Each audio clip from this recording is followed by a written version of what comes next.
Muy buenos días a todos y a todas.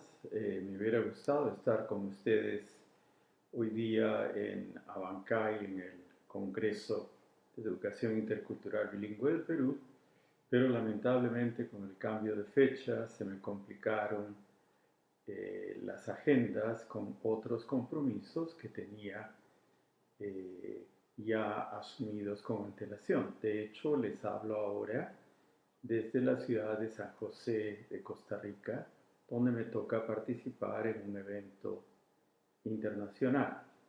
Eh, yo voy a compartir con ustedes algunas reflexiones respecto a la situación de la educación intercultural bilingüe en el Perú, y quisiera comenzar destacando que en rigor la primera política nacional de educación bilingüe en el Perú se dio en 1972, pero décadas antes ya diversos maestros de distintas partes del país, pero con particular preocupación en el sur del país y en el departamento de Puno, habían pues comenzado a hacer ensayos de educación bilingüe, ¿no?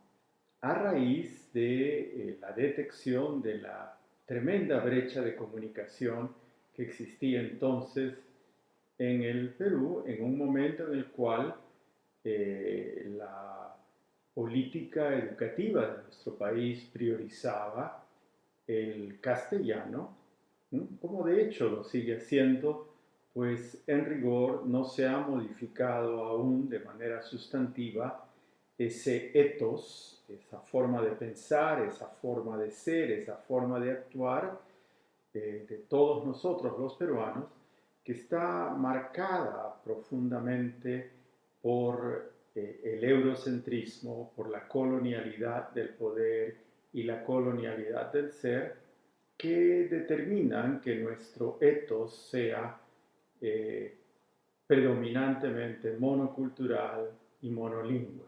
Es decir, pese ya a muchísimas décadas de intentos de bilingüizar la educación peruana y de interculturalizar la educación peruana, seguimos con la cabeza y el corazón puestos en esa visión monista de la realidad monocultural y monolingüe. El discurso puede haber cambiado, pero de hecho las prácticas siguen siendo predominantemente monoculturales y monolingües. Como les decía, la primera política nacional de educación bilingüe surge en 1972 en ese contexto de mucha efervescencia en el país a raíz de la reconfiguración de nuestras identidades, la reconfiguración de nuestra forma de entender el Perú, producto de las reformas estructurales promovidas entonces durante el régimen del presidente, del general Juan Velasco Alvarado. Décadas antes, profesores puneños como doña María Asunción Galindo habían desarrollado experiencias de educación bilingüe eh, en espacios y escuelas concretas, ¿no? Eh,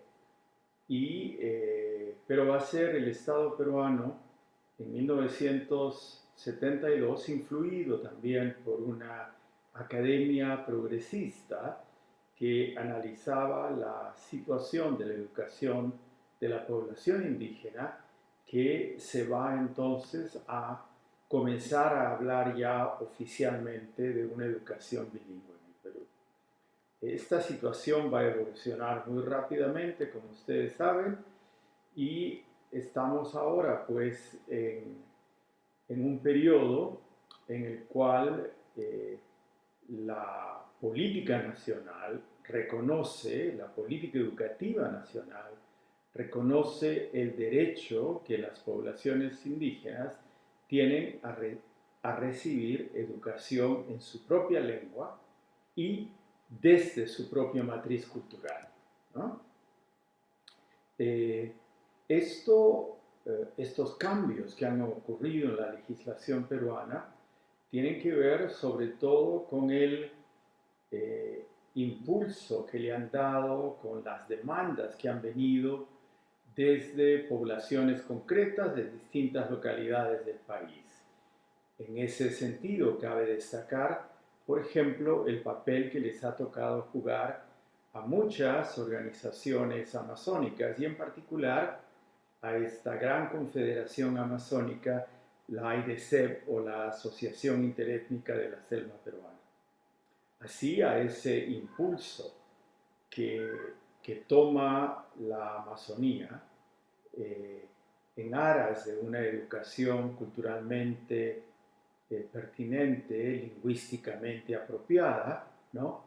Se van a sumar poblaciones de algunas localidades andinas, pero no de todas, desafortunadamente.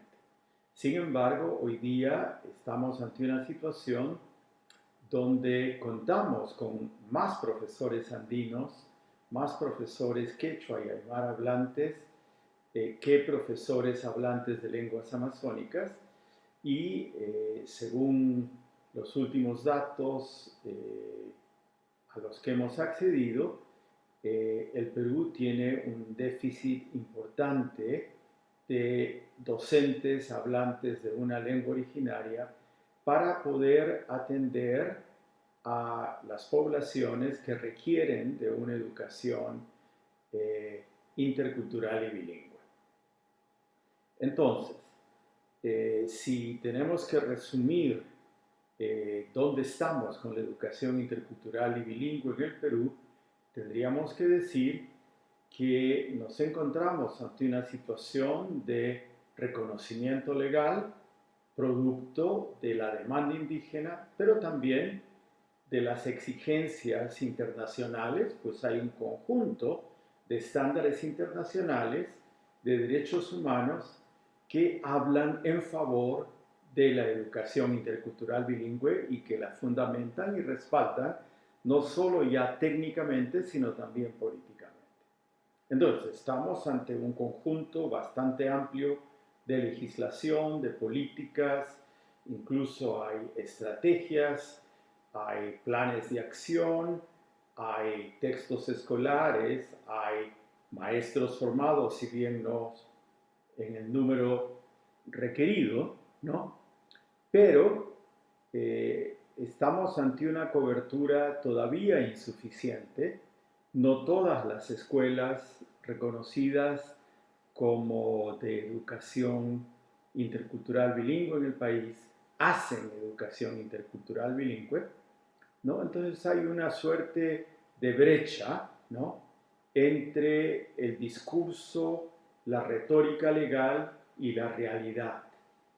Y si vemos la educación intercultural bilingüe desde ese lado más de la realidad, vamos a confrontarnos con un tipo de educación que todavía se configura como un modelo compensatorio, remedial, y que no es considerado todavía por el Estado como una estrategia para asegurar una mayor calidad y equidad de la educación en el país.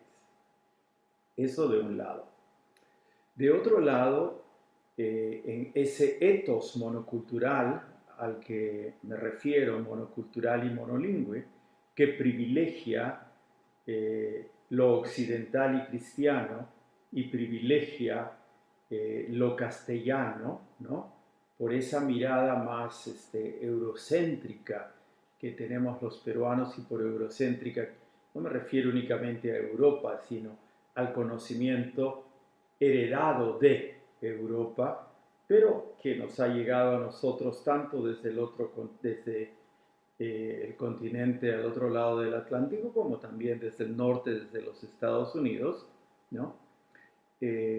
estamos ante una situación pues donde la educación intercultural bilingüe es vista como remedial, no es vista como un ingrediente de calidad, y eso nos obliga a pensar y repensar cómo podríamos reinventar, reimaginar la actual educación que se denomina intercultural bilingüe para que contribuya a modificar ese ethos monocultural y monolingüe al que me refiero en otro que sea eh, eh, intercultural y plurilingüe, ¿sí? Es decir, ¿qué debería ser la educación para modificar esa forma de pensar y sentir y actuar de los peruanos? Y allí yo tengo dos propuestas que quiero compartir con ustedes. En primer lugar, creo que ya después de 60, 70 años o más de intentar interculturalizar la sociedad peruana por la vía de la educación y de asegurar los derechos que las poblaciones indígenas tienen a recibir educación en su propia lengua, considero que hay que adoptar un camino diferente, hay que cambiar lo que hemos venido haciendo y, de un lado, eh, devolver a las poblaciones indígenas el derecho a tomar control sobre su propia cultura, sobre su propia lengua y, por ende, sobre su propia educación. Y en ese sentido, estoy pensando más bien en que la educación de la población indígena debería regirse por el paradigma de la educación propia, una educación autodeterminada, una educación pensada para sí, no pensada desde el Estado, sino pensada desde las propias comunidades, desde los propios pueblos indígenas, una educación alineada con los planes de vida y los proyectos de futuro de los pueblos indígenas, ¿no? Eso no quiere decir que cuando yo hablo de educación propia o cuando me refiero al paradigma de la educación propia, esté renegando de las nociones de interculturalidad y bilingüismo. No, por el contrario. ¿Mm? Una educación propia es una educación que mira lo regional, lo nacional y lo global desde la especificidad local. Es decir, es una educación para ser un ciudadano intercultural, para reafirmarme como miembro de un pueblo indígena, pero también para reafirmarme como miembro de una región geográfica determinada y también como miembro de un país determinado, Perú, y también como miembro del mundo, ¿no es cierto? Como un ciudadano del mundo. Entonces, una educación propia alude al tema del control de la educación, de la gestión de la educación y también de el control y la gestión del currículo. Es decir, ya no sería una educación donde el Estado eh, toma decisiones sobre cómo se debe educar a la población indígena, sino más bien que le devuelve a las poblaciones indígenas la potestad sobre el control de su vida, de su cultura, de su derecho a decidir qué quieren ser y qué tipo de educación necesitan ahora en el siglo XXI. Esto que puede resultar hereje y que puede para muchos verse como imposible de ser realizado, está siendo ya experimentado y de hecho está es ya política de algunos estados latinoamericanos, y me refiero a dos en particular: a nuestro vecino Colombia, donde la educación propia es la modalidad por la que han optado los pueblos indígenas y han definido su sistema educativo propio, que va desde la educación inicial, o lo que ellos llaman eh, semillas de vida, hasta la Universidad Autónoma Indígena Intercultural. Es una educación propia, decidida y gestada por los pueblos indígenas, que es de naturaleza intercultural, que tiene carácter plurilingüe, pues se enseña la lengua propia, se enseña el castellano, se enseña inglés también, ¿no es cierto? Y es una educación financiada por el Estado. En Nicaragua, dentro del régimen de autonomía que tiene la costa Caribe, el lugar donde se hablan más lenguas indígenas, también tiene un sistema educativo autónomo regional, ¿no? SEAR, Sistema Educativo Autónomo Regional, que está bajo el control también de las regiones autónomas del Atlántico Norte y el Atlántico Sur, y donde también desde la educación inicial hasta la universidad está bajo control de las poblaciones indígenas y étnicas, y también con financiamiento del Estado. Es la educación pública en su versión regional autónoma en Nicaragua, y es la educación pública en su versión propia en Colombia. Entonces, además hay que tomar en cuenta que este tipo de educación constituye un derecho de los pueblos indígenas, reconocido tanto por el Convenio 169 de 1989 como de la Declaración de las Naciones Unidas sobre Derechos de los Pueblos Indígenas de el 2017. Y allí se consagra el derecho de los indígenas a tener una institucionalidad educativa propia, e incluso a tener sus propias instituciones de formación docente, ¿no? Entonces, sustento legal existe porque el Perú ha reconocido como ley el Convenio 169, solo que no estamos aplicando esa ley, como no aplicamos muchas otras y muchos otros principios de la educación, de la misma educación intercultural bilingüe, que está consagrada en leyes, en decretos, en planes de acción, etc.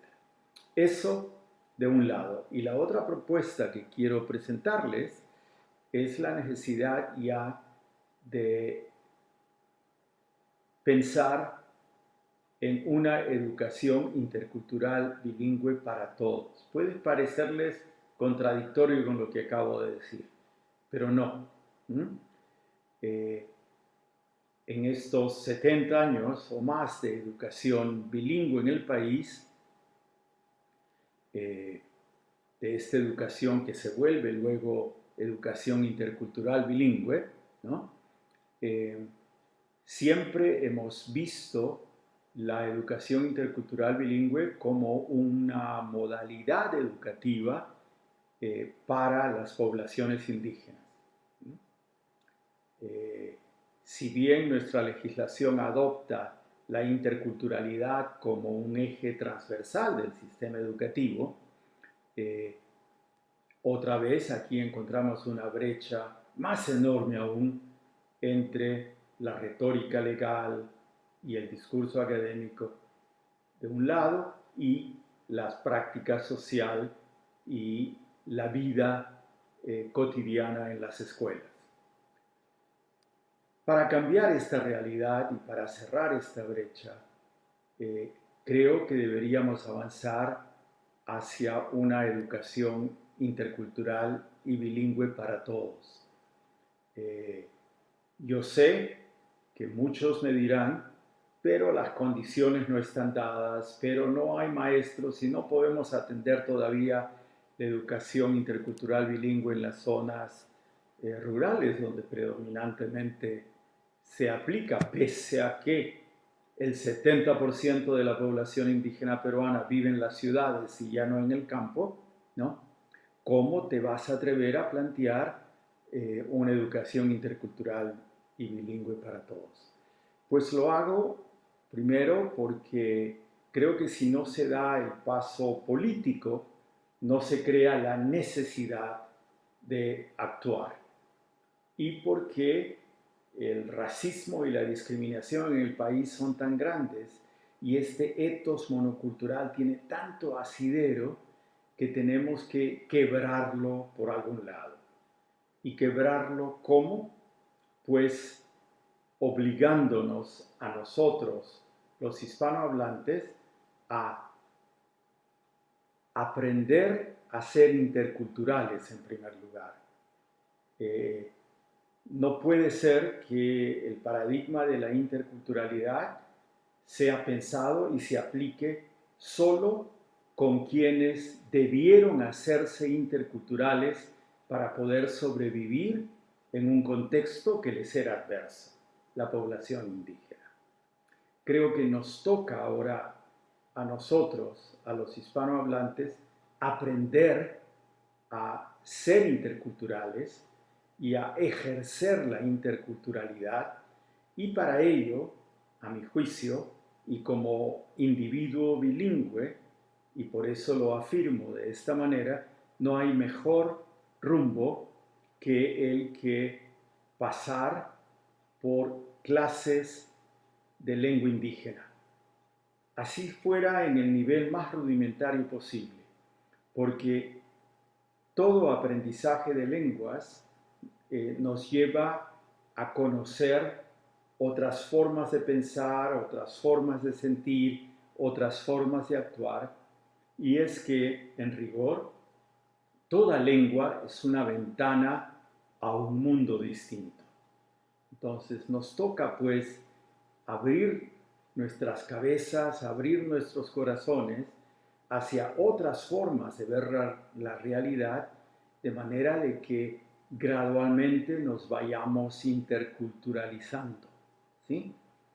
Y entonces, en la medida que la educación peruana, así como tiene el inglés obligatorio para todos, llegue a tener una lengua indígena obligatoria para todos y modifique sus currículos congruentemente para que se incorpore también desde una perspectiva de diálogo interepistémico o intercientífico. La interacción y el diálogo y la complementariedad entre los conocimientos que tenemos por universales y los conocimientos indígenas, podremos avanzar a transformar esta realidad peruana, podremos hacer que la educación construya ciudadanos interculturales y que forme a nuevas generaciones de personas desde una perspectiva antirracista, antidiscriminadora, más abierta a la diversidad, más abierta a las diferencias. Entonces, es por ello que los convoco a pensar en la posibilidad de que la educación intercultural bilingüe sea para todos, ¿no? Obviamente con diferencias cuando ésta se aplica en contextos eminentemente mestizos, ¿no? Que en contextos eminentemente indígenas. Pero tomen en cuenta ya lo que les digo, el 70% de la población indígena en el Perú vive en una ciudad y ya no en el campo. Entonces, no podemos seguir con ese chip de pensar E y B igual zona rural, E y B igual